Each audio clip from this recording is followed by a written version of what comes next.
లో కూడా ఈ కార్యక్రమం నడుస్తుంది.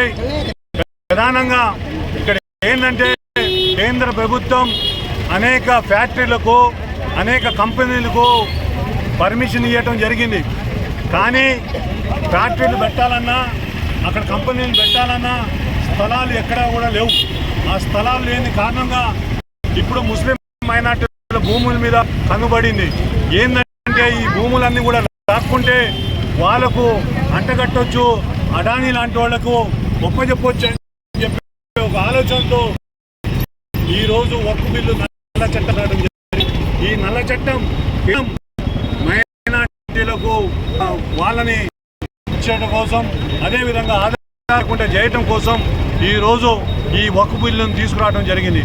ప్రధానంగా ఏదైతే ఇది సుప్రీంకోర్టు తీర్పిచ్చి సుప్రీంకోర్టు న్యాయవాదికి, అదేవిధంగా జడ్జి గారికి, అదేవిధంగా ముస్లిం పక్షాన కొట్టాడిన లాయర్లందరూ కూడా ధన్యవాదాలు తెలుపుతున్నాం. కానీ ఇది కేవలం ఇంతటితో ఆపకుండా పూర్తి స్థాయిలో న్యాయం జరగాల.